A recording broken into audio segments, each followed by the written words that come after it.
நகர வாழ்க்கை எல்லாம் பார்த்து கொண்டிருக்கிற நாம் ஒன்றை புரட்டி காட்டுக விரும்புகிறேன்.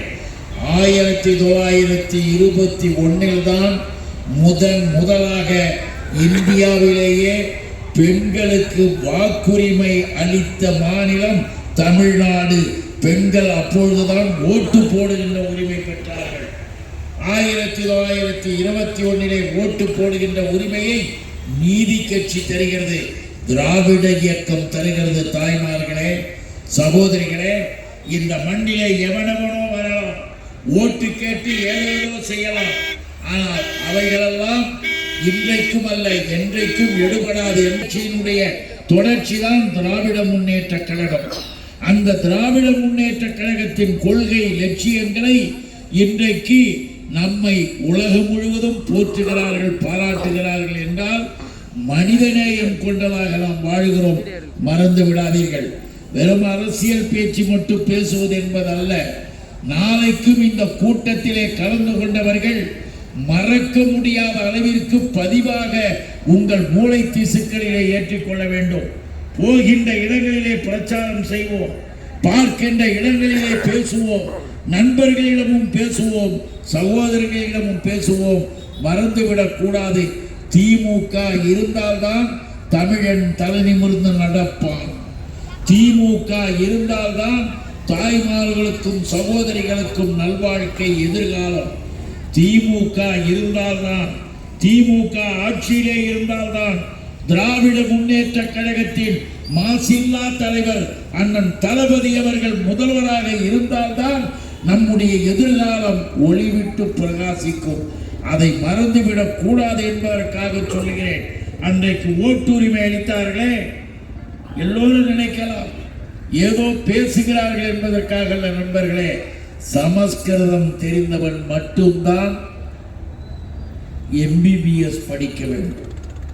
சமஸ்கிருதம் தெரிந்தவன் மட்டும்தான் டாக்டர் ஆக வேண்டும். ஒரு சட்டமே வச்சிருந்தான் இந்த மண்ணில், இந்த மாநிலத்தில். அப்ப என்ன அர்த்தம்? யார் படிப்பது? நம்ம வீட்டு பிள்ளைகள் படிக்க கூடாதா? டாக்டர் ஆக கூடாதா? சமஸ்கிருதத்திற்கும் மருத்துவ கல்விக்கு என்ன தொடர்பு? நினைத்துப்பா. மந்திரம் பேசினார்களாம், தந்திரம் ஆடுகிறார்களாம். இதையெல்லாம் யார் மாற்றியது? யார் கேள்வி கேட்டது? உன் வீட்டு பிள்ளைகளுக்கு ஒளிவிளக்கு தந்தது யார்? திமுக. கருப்பு சிவப்பு திராவிடர் கழகம். தந்தை பெரியார் கேள்வி கேட்டார், சமஸ்கிருதத்திற்கும் மருத்துவ கல்விக்கு என்னடா தொடர்பு என்றார். அப்போ ஒருத்தன் சொன்னான், யாரு? இன்னைக்கு பேசுகிறார்களே நம்மை எதிர்த்து, இப்பொழுதும் கூட்டம் போட்டு கத்துகிறார்களே சில பேர், அந்த எச்சி பூஜா போன்றவர்கள், RSS ரவியை போன்றவர்கள், அந்த பஜ்ரங் தள் கூட்டத்தை சேர்ந்த அந்த கொடுமைக்காரர்கள் அன்றைக்கும் என்ன சொன்னாங்க தெரியுமா? டாக்டருக்கு படிக்கணும்னா தனி அறிவு வேணியா, எங்க வீட்டு பிள்ளைங்களுக்கு தான் இருக்கும், உங்களுக்கு எல்லாம் கிடையாது சொன்னார்கள். அப்ப யார் பதில் சொன்னது தெரியுமா? தந்தை பெரியார் என்ன சொன்னார் தெரியுமா? காட்டு வீட்டிலும் களத்திலும் வயல்வெளியிலையும் வேலை செஞ்சு வாடி போய் எங்க வீட்டு பிள்ளைங்க படுத்து கிடக்கலாம், அவனுக்கு படிக்கிற வாய்ப்பை கொடுத்து பார், பிறகு தெரியும் அவனுடைய அறிவும் ஆற்றலும் என்று பெரியார் சொல்ல, நம்முடைய சட்டத்தின் மூலமாக நீதி கட்சி ஆட்சியிலே அந்த இதை உடைத்து தூளாக்கி இனிமேல் எவர் வேண்டுமென்றாலும் படிக்கலாம் என்று சட்டத்தை கொண்டு வந்த இயக்கம் திராவிட இயக்கம். மறந்து விடாதீர்கள். அப்புறம் பார்த்தீங்கன்னா இப்ப என்ன தெரியுமில்ல, உலகம் முழுவதும் நம்முடைய தமிழ்நாட்டு பிள்ளைகள் உலகம் முழுவதும் டாக்டராக இருக்காங்க. உலகம் முழுவதும் உயர்கல்வி படித்து விட்டு தமிழ்நாட்டுக்காரன் தான் இருக்கானே தவிர வடநாட்டிலே படித்தவர்களை இருப்பவர்கள் எல்லாம் காணும். ஏன்? எங்க போச்சு தனி அறிவின்னிய? அப்ப எங்க பிள்ளைகள் MBBS படிச்சது இல்ல, எங்க பொண்ணு படிச்சது இல்ல, எங்க பையன் படிச்சாங்கல்ல, இன்னைக்கு பெரிய டாக்டரா இருக்கான்னா இதற்கெல்லாம் என்ன காரணம்? வக்கீல்களாக படிக்கிறார்கள், இன்ஜினியர்களாக இருக்கிறார்கள், ITவிங்கள ஒர்க் பண்றான், உலகத்தையே சுத்து வரான், உலக மொழிகளிலேயே கரைத்து குடித்து தமிழன் தலை நிமிர்ந்து நிற்கிறான் என்றால் அதற்கு காரணம் திராவிட பேரியக்கம். அந்த திராவிட இயக்கத்தில் இன்றைக்கு உயிரோட்டமாக இருப்பது யார்? நான் நடந்ததை சொன்னேன், நடக்கிறத சொல்லட்டுமா? யாராவது கற்பனை செஞ்சு பார்க்க முடியுமாமா? ஒரு நல்ல மனிதனாக, மனிதநேயம் உள்ளவராக பதவி ஏற்கின்ற பொழுதே என்ன சொன்னார்? நம்முடைய முதல்வர் அண்ணன் தளபதி, ஆரூர் அண்ணன் தளபதி அவர்களை, என்னை போன்றவர்கள் பல பேர் இருப்பார்கள், நான் என் உயிரோடு கலந்த உத்தம தலைவனாக கருதுவது தளபதியை. அப்படிப்பட்ட தலைவர் தளபதி பதவியேற்கும் போது என்ன சொன்னார்? பதவியேற்று விட்டு வருகின்ற பொழுது, எனக்கு வாக்களித்தவர்களுக்கும் வாக்களிக்காதவர்களுக்கும் நான் உழைப்பேன். அதுதான் முக்கியம். அதில் இருக்க கருத்துல இன்னொன்று என்ன தெரியுமா சொன்னாரு?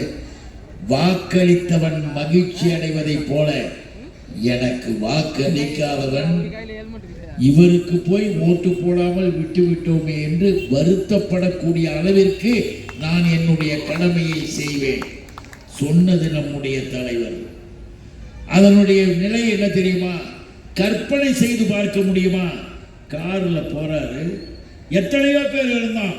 இன்னைக்கு கேள்வி கேட்கிறார்களே, கழகத்தை பார்த்து கேள்வி கேட்கிறார்களே, கூட்டம் போட்டு பேசுகின்ற எவனாக இருந்தாலும் சொல்லுகிறேன், அவன் அமித்ஷாவாக இருக்கலாம், மோடியாக இருக்கலாம், கேடியாக இருக்கலாம், இங்கே இருக்கக்கூடிய எடுபிடிகளாக இருக்கலாம், யாராக இருந்தாலும் இங்கேயே சொல்லுகிறேன், இந்த மீஞ்சூர் தோழர்களுக்கு மத்தியில் இதே மேடையில நேரடியாக இன்றைக்கில்லை என்றைக்கு வேண்டும் என்றாலும் வாதம் புரிய வேண்டும் என்று சொன்னால் நான் வர தயாராக இருக்கிறேன்.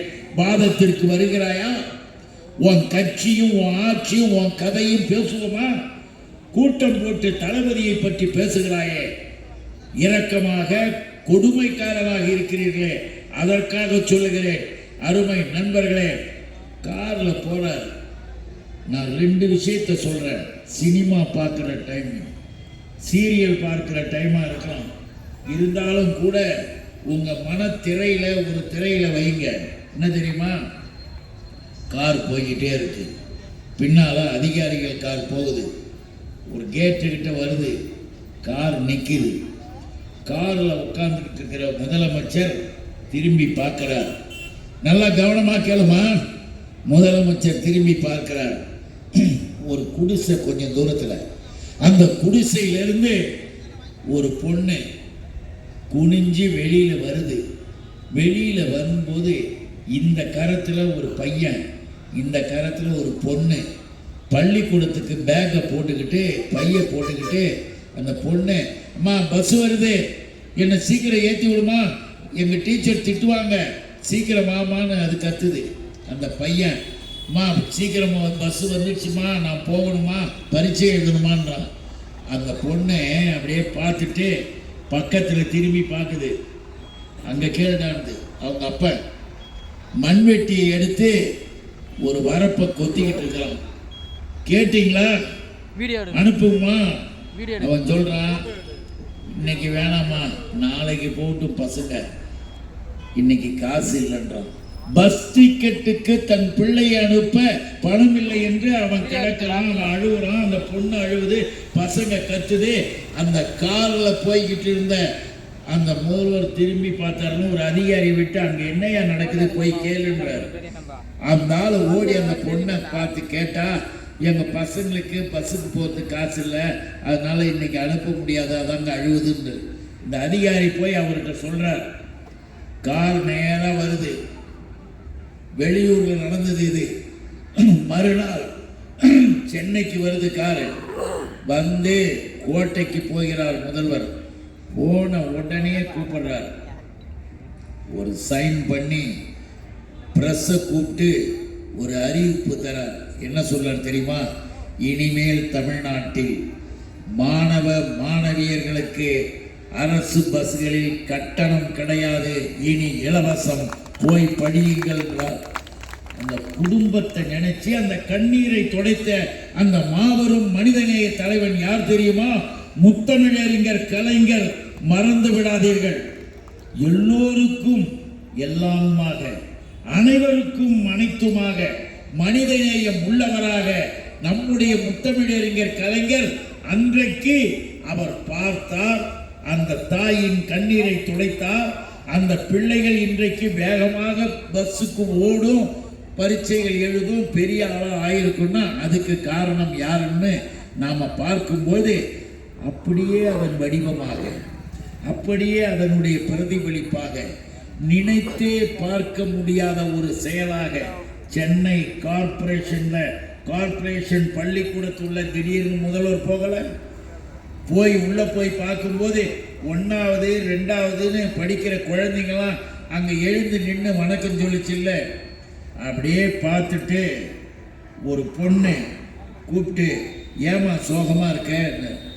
எங்கள் அம்மா எனக்கு காலையில் ஒன்றுமே போய் கொடுக்கல, வேலைக்கு போயிடுச்சு, எங்கள் அப்பாவும் வேலைக்கு போயிட்டான். அந்த பையன் இன்னொருத்தன் அழுகுறான். நீ என்னடான்னு? காலையில் எங்கள் அம்மா எனக்கு காப்பி கொடுத்துட்டு தான் வேலைக்கு போக, இன்னைக்கு காப்பி கூட கொடுக்கல, எங்கள் அப்பா வீட்டுக்கே வரல. பார்த்தார். அந்த 2 பேரையும் பார்த்துட்டு அதிகாரிகளை கூப்பிட்டு கோட்டைக்கு போகுது. கோட்டைக்கு போகணும்னு ஒரு திட்டத்தை சொல்றார். அதிகாரிகள் மறுக்கிறார்கள். நிதி இல்லாத நேரம், நிதி பண நெருக்கடி, இந்த நேரத்தில் எப்படி செய்ய வேண்டும் என்றபோது முதல்வர் சொல்லுகிறார், இதை விட முக்கியமானது இனி எதுவும் கிடையாதையா என்று சொல்லி எதை அறிவிச்சார் தெரியுமா? இனிமேல் தமிழ்நாட்டில் காலை உணவு திட்டம் அறிவித்தது. முத்தமிழ் அறிஞரின் வடிவமாக, அவரின் எதிரொலியாக, அவரின் திருமகனாக, நம் இதயமெல்லாம் நிறைந்தவராக இருக்கிற மாண்புமிகு முதல்வர் ஆருயிரண்ணன் தளபதி மு.க. ஸ்டாலின் மற்ற மாநிலங்கள் திரும்பி பார்த்தது என்பதல்லவ,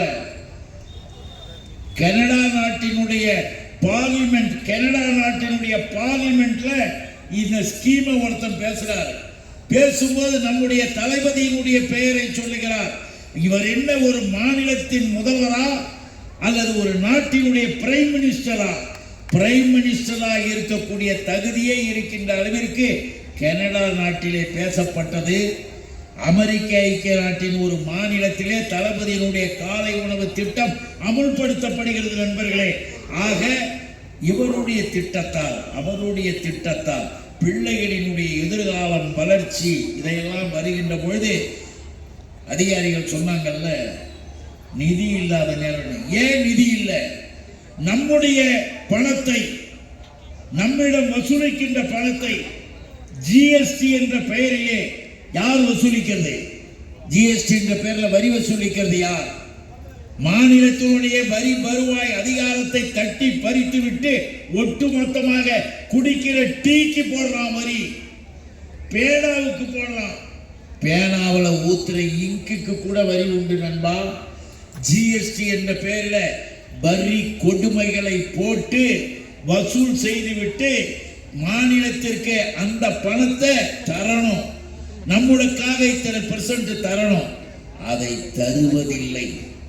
என்ன சொல்றாங்க தெரியுமா? தமிழ்நாட்டில் முதலமைச்சராக இருக்கிறார் மு.க. ஸ்டாலின். அவருடைய அரசாங்கத்திற்கு எல்லா மக்களும் ஆதரவு தருகிறார்கள். அவர்களுக்கு நிதி நெருக்கடியை தரணும், பணத்தை அனுப்பாம நிறுத்தணும், அவர் கஷ்டப்படணும்.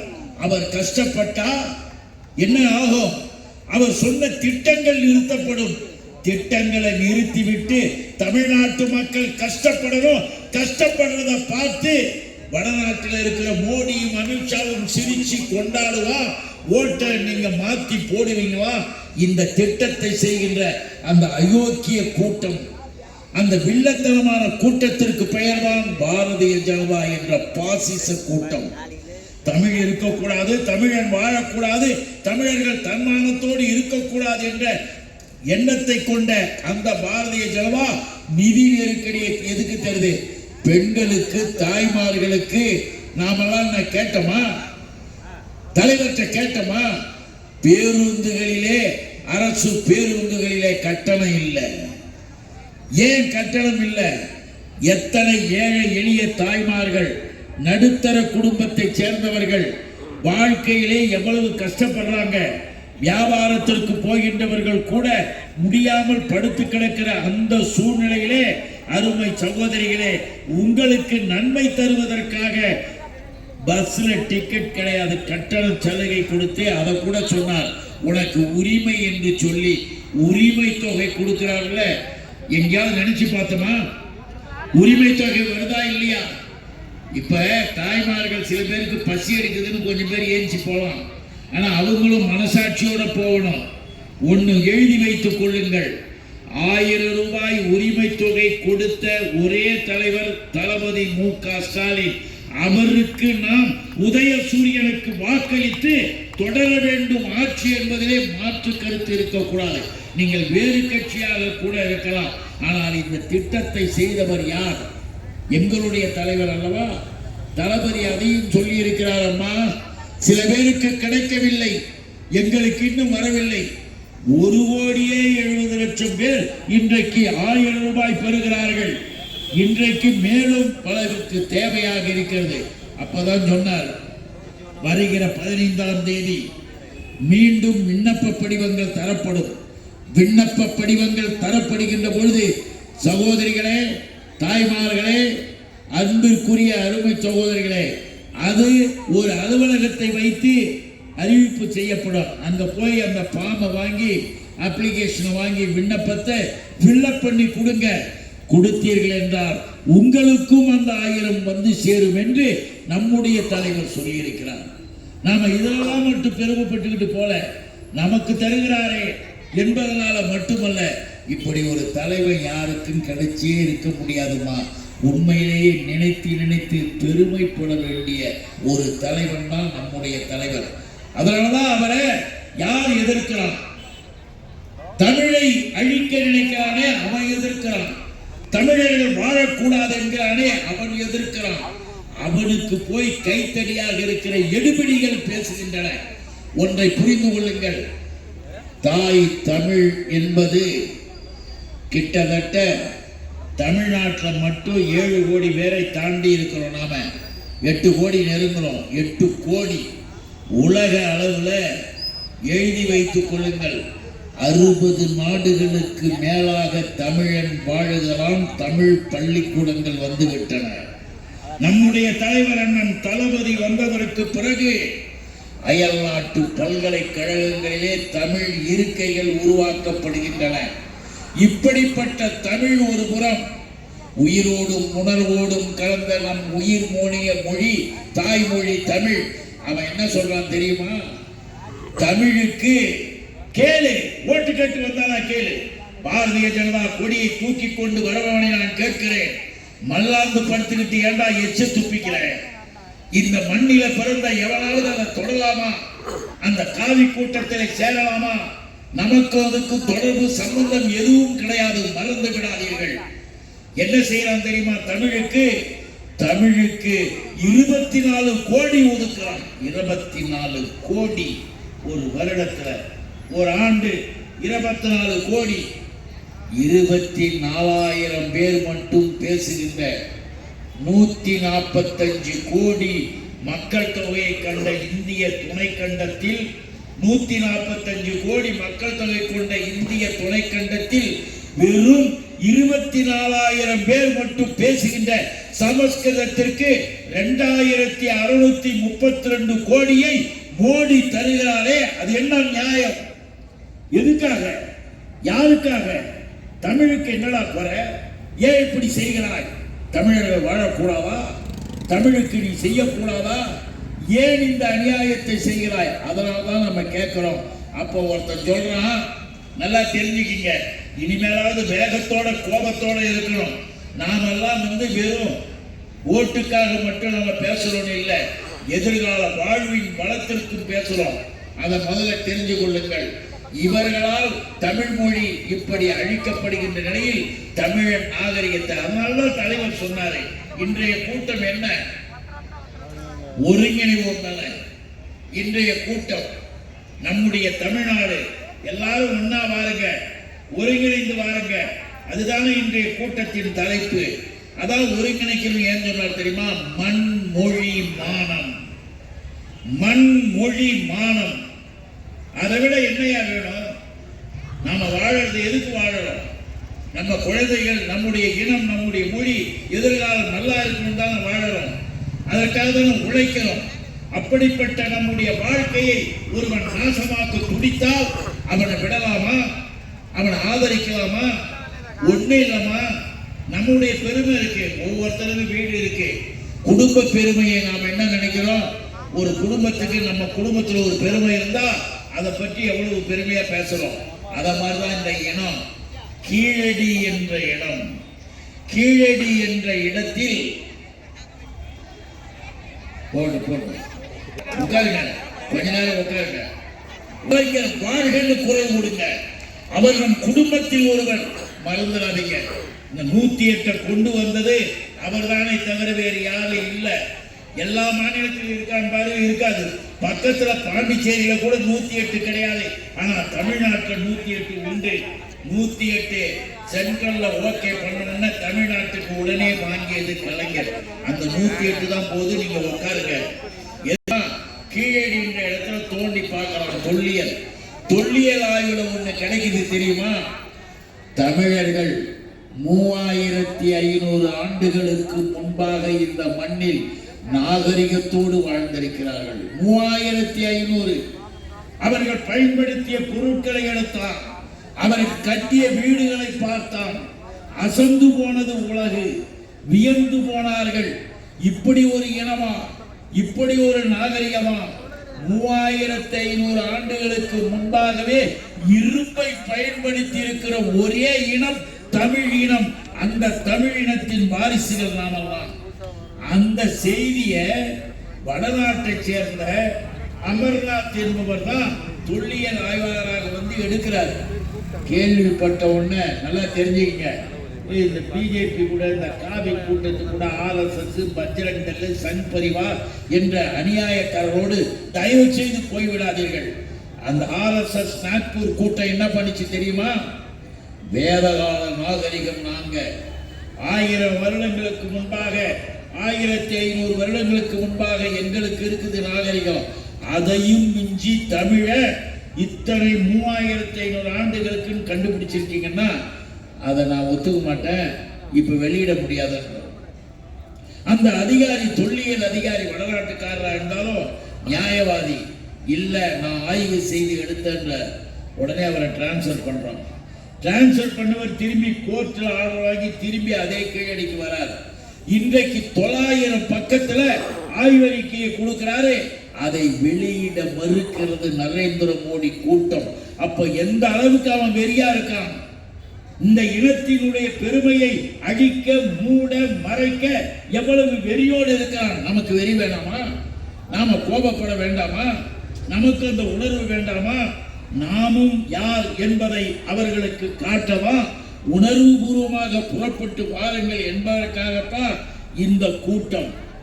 இந்த கூட்டத்தினுடைய நிறைவிலே ஓரணியில் தமிழ்நாடு, எல்லாம் ஒரு மண்ணு, அதான் கீழடி. மண்ணின் பெருமையை காக்கவா? மண்ணின் பெருமையை காப்பது போல மொழி, தமிழ் மொழி. இப்ப என்ன பண்ணானுங்க? என்ன கொண்டு வர பார்த்தா இந்தியை கொண்டு வந்தது என்பது மட்டுமல்ல நண்பா, இந்திய துணைக்கண்டத்திலேயே இந்தி திணிப்பை முதலாக எதிர்த்த மாவீரர்கள் வாழ்ந்த நாடு தமிழ்நாடு. மொழிக்காக தன் உயிரையே தியாகம் பண்ணி தமிழ் வாழ்க, தமிழ் வாழ்க என்று தமிழனாக முழக்கமிட்டு உயிரை விட்டவர்கள் வாழ்ந்த பூமி இது. ஆக இந்தி திணிப்பை ஏற்க மாட்டோம் என்று வாதாடி போராடி தமிழ், ஆங்கிலம், அறிஞர் அண்ணா சொன்னார், அழகாக சொன்னார். அதைத்தான் நம்முடைய தலைவர் அண்ணன் தளபதியும் சொல்லுவார். அறிஞர் அண்ணா சொன்னார், எந்த மனிதனுக்கும், அவன் எந்த மனிதனாக இருந்தாலும் அந்த மனிதனுக்கு சிந்தனை என்பது அவன் தாய்மொழியில் வரும். சிந்தனை என்பது தாய்மொழியில் தான் வரும். உலக தொடர்புக்கு ஆங்கிலம், அவனுடைய தாய்மொழிக்கு அவன் சிந்தனையின் மூலமாக படைப்புகள். தாய்மொழியும் ஆங்கிலமும் போதும் என்று அண்ணா சொன்னார். இருமொழி கொள்கை எங்கள் கொள்கை என்றால் அந்த இருமொழி கொள்கையை வைத்து தமிழ்நாடு இன்றைக்கு தலைநிமிர்ந்து நிற்கிறது உலகத்தில். இப்பதான் நம்மளுடைய கருத்தை ஏற்றுக்கிட்டு மராட்டிய மாநிலத்தில் இந்தி எதிர்ப்பு போராட்டம் நேற்றிலிருந்து நடக்குது. மராட்டியத்தில் இந்தி எதிர்ப்பு போராட்டம். இந்தியை ஏற்றுக்கொள்ள மாட்டோம், மும்மொழி திட்டம் எங்களுக்கு தேவையில்லை, மும்மொழி என்ற பெயரால் மாநிலத்தினுடைய தாய்மொழியை அழிக்காத பாவிகளே என்று குரல் வருகிறது. ஒரிசாவிலே ஒடிசா மொழி அழிந்து போய்விட்டது. இன்னும் அசாமிலே அசாமியர்களுடைய மொழி, மணிப்பூர் போய்விட்டது. அங்கே இருக்கக்கூடிய உத்தரகாண்ட் மாநிலம், அந்த மாநிலத்தின் அடிப்படை மொழிகள் காணாமல் போய்விட்டன. தாய்மொழியை அழித்துவிட்டு இந்தி மொழியை கொண்டு வந்து அதன் பின்னாலே சமஸ்கிருதத்தை கொண்டு வருவதற்கு திட்டம் போட்டிருக்கிறார்கள் இந்த அயோக்கிய கூட்டத்தார். அருமை நண்பர்களே, புரிந்து கொள்ளுங்கள். அதனால்தான் நம்முடைய தலைவர் அண்ணன் தளபதி மண் மொழி இருந்தால் நாம மண்ணுங்கிறது என்ன தெரியுமா? இதை கூட எல்லாருக்கும் நான் ஒரு கருத்து சொல்ல விரும்புகிறேன். திராவிடம் என்பது மரபினம். திராவிடம் என்பது மரபினம். மரபினம் என்பது இந்த மண்ணின் விளைச்சல். இந்த மண்ணினுடைய விளைச்சல் என்பதற்கு நீங்களே புரிந்து கொள்ளலாம். இங்க இருக்கக்கூடிய ஒரே பழமா இருக்கும் மாம்பழம், இங்க விளையாது. சேலத்து மாம்பழத்துக்கு தனி ருசி, இன்னொரு மாம்பழத்துக்கு இன்னொரு ருசி. அதே போல இங்க இருக்கிற கீரைக்கும் அங்க இருக்கிற கீரைக்கும் ஆனா ஒரே தான். அதே மாதிரிதான் மனிதனை பாரு. ஜப்பான்காரன் பர்மாக்காரன் எப்படி இருக்கிறான், மனிதனை பாருங்கள். ஐரோப்பியர்கள் எப்படி இருக்கிறாங்க, இன்னும் மனிதர்களை பாருங்கள். ஆப்பிரிக்கருக்கு சேர்ந்தவர்கள் எப்படி இருக்கிறாங்க. எல்லாம் மனுஷன் தானே, எல்லாம் மனித உறவு தானே. ஆனா ஏன் வித்தியாசம் வருது? அதுதான் மரபு இனம், ஜீன், உயிரணு. அந்த ஜீன், அந்த மரபினம், இந்த மண்ணில் இருந்து வருகின்ற அந்த மரபினம் இருக்குல்ல, அதுதான் திராவிடம். திராவிடமா எப்படி இருக்கிறோம்? எல்லாரும் எப்படி இருக்கிறோம்? சகோதரிகளும் சரி, சகோதரனும் சரி, எல்லாரும் நம்முடைய உருவங்கள், உருவ அமைப்புகள் இந்த மண்ணின் விளைச்சல். மரபினத்தில் உயிரோடு இருப்பது திராவிடம். அதுதான் திராவிட முன்னேற்ற கழகம். ஞாபகம் வச்சுக்க, மண்ணின் பெருமை அந்த திராவிடம். அடுத்து பார்த்தோம்னா மொழிதானியா இனத்தின் முகவரி, மொழிதாயா உன்னுடைய அடையாளம், மொழிதான் உன்னுக்கு மிகப்பெரிய அளவிற்கு எடுத்துக்காட்டாக நிற்பது. தமிழ் பேசுகிறவன் தமிழன். தமிழ் மொழி ஒரு திராவிட தமிழனுக்கும் திராவிட தமிழச்சிக்கும் பிறந்த தன்மானம் உள்ள வீரமிக்க மக்களாகிய நாம் இந்த ஒருங்கிணைப்பிற்கு போராட வேண்டும் என்றுதான், இணைந்து அனைவரும் ஒன்றாக வர வேண்டும் என்றுதான் நம்முடைய தலைவர் அண்ணன் தளபதி, தமிழ்நாட்டின் முதலமைச்சர், மக்களை மக்களாக பார்க்கக்கூடியவர், மற்றவர்களைப் போல மக்களாக பார்ப்பவர் அல்ல, எதையும் திணிப்பவர் அல்ல, எதையும் எடுத்து கொடுப்பவர். தனக்கு கஷ்டம் வந்தாலும் தன்னுடைய நிலையை பற்றி கவலைப்படாமல் 24 மணி நேரமும் இயங்கிக் கொண்டிருக்கிற தலைவராக தமிழ்நாட்டில் நம்முடைய அண்ணன் தலைவர் தளபதி இருக்கிறார்.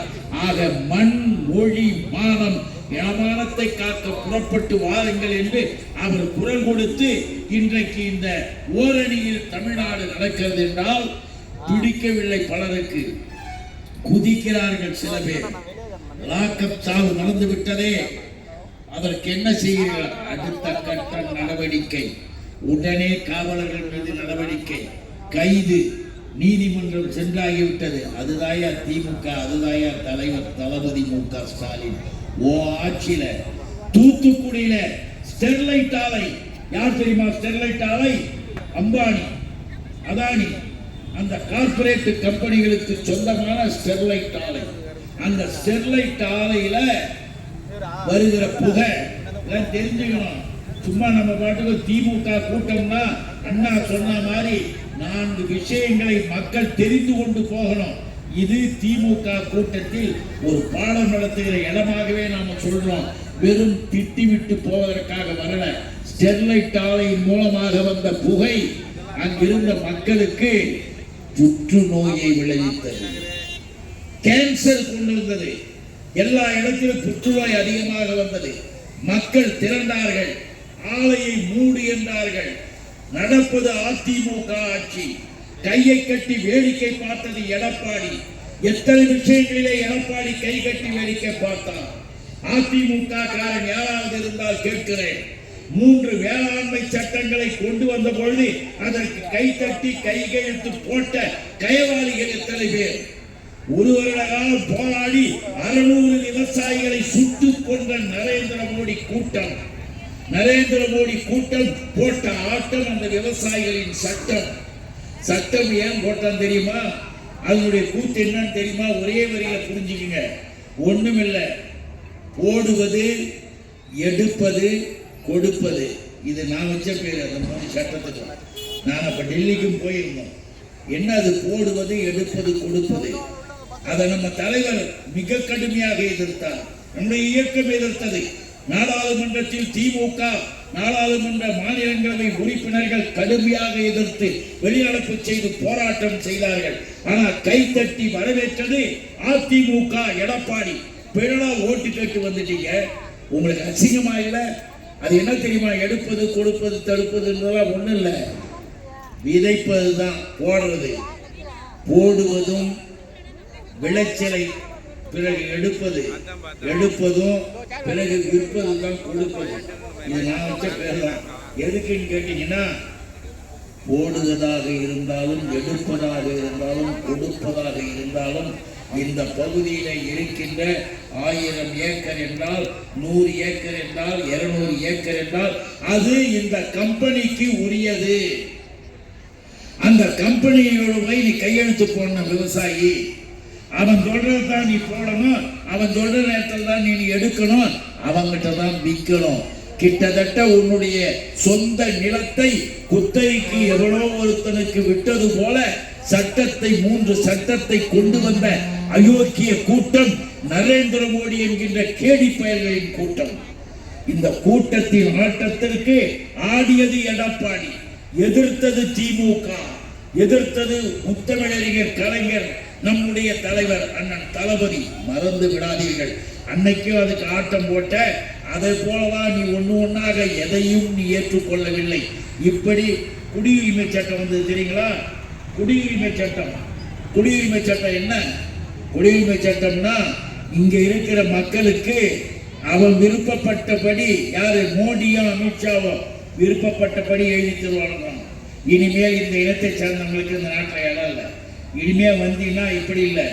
ஈழத் தமிழர்களுக்கு மற்றுமுள்ள பர்மிய தமிழர்களுக்கு, இன்னும் நம்மை போன்ற மக்களுக்கு குடியுரிமை சட்டத்திலே அநியாயம் செய்தது மட்டுமல்ல, இஸ்லாமிய கிறிஸ்துவ பெருங்குடி மக்களை அழித்தான். இதையெல்லாம் எதிர்த்தது திமுக. அதுதான் திராவிட மாடல். எதிர்த்து நின்றால் நம்முடைய தலைவர் அண்ணன் தளபதி. அதுக்கும் கையெழுத்து போட்டு ஆதரித்தவன் தான் எடப்பாடி. இந்த எடப்பாடி கூட்டம் அதையே ஆதரிச்சது. புரிஞ்சுக்கிங்க, தெரிஞ்சுக்கிங்க. அதுக்காக சொல்றோம். வெறும் கதை அல்ல, வெறும் கட்டுரை படம் அல்ல. இது இன்றைய வரலாற்றின் பதிவுகள். நமக்காக சொல்றோம். இவ்வளவும் செஞ்சுட்டு அவ்வளவும் செஞ்சுட்டு இந்த ஸ்டெர்லைட் ஆலையில மக்கள் போராடுகிறார்கள். புற்றுநோயை எதிர்த்து போராடுறோம். 13 பேரை சுட்டு கொன்றது எடப்பாடி அரசாங்கம். 13 பேரை சுட்டு கொன்ற போது கேட்ட உடனே என்ன சொன்னார் தெரியுமா? மறுநாள் எனக்கு தெரியாது, மறுநாள் டிவியில பார்த்துதான் நான் தெரிஞ்சுக்கிட்டேன் அப்படின்னு. டிவியில பார்த்து தெரிஞ்சுக்க எதுக்கடா முதலமைச்சர்? வெக்கமா இல்லை? அசிங்கமா இல்லை? நீ ஒரு முதலமைச்சரா? உனக்கு ஏதாவது அறிவு இருக்கா? ஆக முதலமைச்சராக இருக்கிற தகுதி இல்லாதவர்கள் காலை உணவு திட்டத்தை தந்த தம்முடைய தலைவர் அண்ணன் தளபதியின் சிந்தனையின் இறுதி கட்டத்துக்கு நான் வருவதற்கு காரணம், இன்னும் பேசலாம் ஆனா ரெடி ஆயிட்டாங்க. காலை விடிய விடிய பேசலாம். சகோதரிகளே, நண்பர்களே, நல்லா நினைச்சு பார்த்துங்க. கடைசியா ஒண்ணு சொல்றேன். நம்ம வீட்டு பிள்ளை எழுதுறாரு, சொல்றாரு, என் மனசெல்லாம் முதலமைச்சரா பொறுப்பேற்ற உடனே இந்த நாட்டில் இருக்கிற ஒவ்வொரு குடும்பத்து வீட்டு பிள்ளையும் படிக்க வேண்டும், திறன் பெற வேண்டும், உலகத்திற்கு சவால் விடணும்டா தமிழன். தமிழச்சிக்கு பிறந்தவன், தமிழனுக்கு பிறந்தவன் சாதாரண ஆள் இல்லை. அதை நான் நிரூபித்து காட்டுகிறேன் பார் என்று சவால் விட்டு வெற்றி பெற்றவர் நம்முடைய தலைவர் அண்ணன் தளபதி.